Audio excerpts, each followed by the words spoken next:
Hi, welcome to the new video. I am Rohit Desai, co-founder of JB Experts. In this video, we are going to discuss on the live export of ships and goat.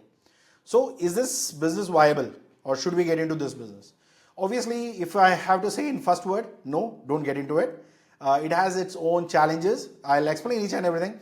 Obviously, money part is one thing. Second, obviously the challenges are something that I want you to be playing bit safe or say that, okay, every business is risky, but I want you to take at least a calculated risk. Okay, the first thing is when it comes to exporting of live sheep and goat, India is a bigger market where we have second largest goat population in the world. Our population is big or along with the sheep and goat populations. So what I say is we have varieties of sheep, we have various breeds and various sheep and goats are very popular among the customers and every edible kind of a meat is very good. So there are varieties so that obviously you can pick. I'm not a meat eater, but still this is something I got to know from the people. So they like Indian meats, but when it comes to varieties, we have it and we have a good populations of it. The problem what we have facing in current market is our 86% of our export is happening only to UAE. So Kuwait, Saudi Arabia, we are exporting but not at the great number. UAE is the only biggest market that we are exporting. Still you can value it and you can find new markets. But what is the biggest challenge that we are facing is the increasing demand for the high quality disease-free livestock. Because disease is something we already know about Wuhan virus, the Chinese virus coming to over the world due to various transmission. Is it like because of food or because of its bio weapon or something? We are not sure about it. Again, it's a Chinese thing, right? So we have seen lockdowns. We have lost so much of growth. We have lost the space. So that is something we have already seen. That is COVID or Wuhan virus is not something new that I have to teach you guys. Everyone have gone through it. So the whole world has stopped for a reason. So that is something everyone wants to be free out of. I don't want something coming from India again. So this is very much important. So even the Indian bodies and the foreign bodies are very concerned about it. So even India doesn't want you to, it's freely exportable. For your on the record, it's freely exportable. You don't need additional license. But it doesn't mean that you don't need, it's a proper scrutiny has to go through. So it's like you need a IEC from DGFT, DAHD. So this Department of Animal Husbandry department has its own protocol, vaccine protocols, disease control protocols, density protocol. You need to follow each and everything, or else your ships or goods cannot be exported. And the main concern comes here, AQCS. This is the entity where you need to get health certificate, advise NOC, final certifications, quarantine for 30 days at their certified warehouse. If not, something that doesn't survive, then your livestock is going to be having some disease, it will be off. So whatever the effort you have put in, that will go everything for a toss. Please make sure this will be properly managed. Then you need APEDA registrations because this comes under APEDA. So if you want to export the product, then you need to take APEDA registrations. Any other registrations won't really help you. Okay. So mandatory health requirements, test certificates, vaccines, like what we have it for our child, right? So for your kid. So the same thing that you need to have for your ships or goat. And then comes the treatment for parasites, internal, external parasites, everything, something like that. And whenever you get to see this, when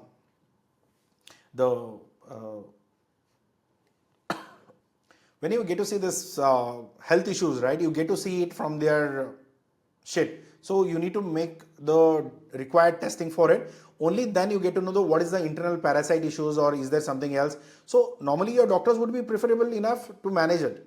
So they will give enough of medicines due to the climate change, everything. Even my health is off because just I had a week travel. So that's affecting my health now. So this is the same thing what is going to happen to your sheep and goat. Because one, it's going to be exporting through air or a ship. Second, they have to, because you collect all the goats and sheep from multiple places. Out of one lot, some has one kind of a disease that will not take much time to spread across all your animals. So you need to be very sure about it. Then in today's world, microchip tagging is very important. There is no labeling, tags, numbers, nothing. Whatever is there, that's in the chip, that is mandatory to be installed. So think on that. Then second is the quarantine period, minimum 30 days before export. That is the cost you need to bear, and that is also being monitored by AQCS, and their authorized quarantine centers only has a right to hold it and then export. If they don't allow it, then no, you cannot export it. Okay. So document checklist, the basic documentation, IEC, RCMC, GST, invoices, packaging list, all of that. But import permits, that is from your destination country for your buyer, because this is in India. While exporting it's free, but it's not allowed, or it's restricted category in the other country. So your partner, whomever you're going to target as a buyer, they should have this import permit.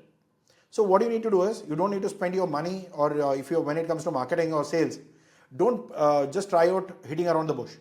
Go target and see which is the market that you want to export.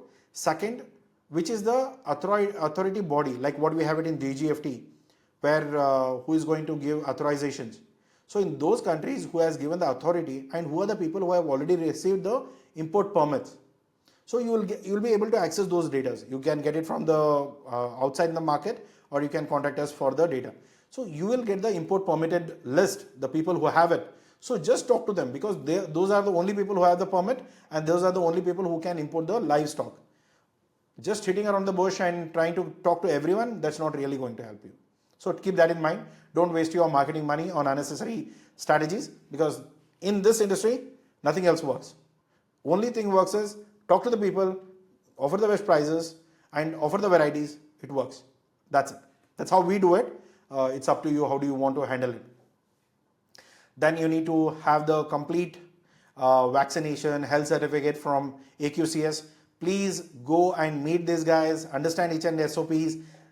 They keep on changing and updating the reports or the SOPs. You need to follow each and everything. So be sure about it. Then obviously the microchip identification records, quarantine and vaccine records, lab reports. Your livestock is alive or dead doesn't important. What is important is your reports. If your report says it's alive, it's alive. That's how it is. So live test reports, certificate of origin, airway bill or bill of lading, these are very much important. Calculate on it. So animal selections and sourcing regions, from Rajasthan, UP, Bihar, West Bengal, there are varieties, you can get it. And ship from Karnataka, Hassan, Ballari, these are the districts in Karnataka. And Telangana, Andhra Pradesh and Tamil Nadu, these are the places where you can get for ships. South India is better, good is for North India, so plan it accordingly. Then selection criteria, 6 to 18 months is a good period for the export quality. The weight of the body should be in good conditions and healthy conditions. Obviously in the weight of 20 to 35 kgs is what is preferred. Maybe plus or minus, again depends on the buyer's requirement, you can still go for it. No visible deformation, no visible deformities or illness, that's very important, like the legs are chopped off, some ears are chopped off, it's look like crooked, and they have met with some kind of a fighting among themselves, they have visible injuries. These are something that is not allowed to export because it's an open wound, right? Then comes the logistics. So 90, I don't say 90%, but the good like the paying markets obviously ask you for air shipment, not for the sea shipments, because it's going to take a longer time. African markets, you can still work with the sea shipments, but for other markets, especially towards Brazil, New Zealand, UAE, Qatar, Oman, normally the buyers prefer air shipments. They don't want to get the products from sea because of duration, because of sickness, and the possible of mortality rates are going to be higher, the death rate. Okay, so these are the conditions that to be followed if you are sending it by sea roads. So destination market, for example UAE, these are all the certifications that you need, or these are the standard SOPs that you need to follow. These are normally that you have already done it, but still you need to have the import permit for your buyer. He should have it, or else it cannot be exported.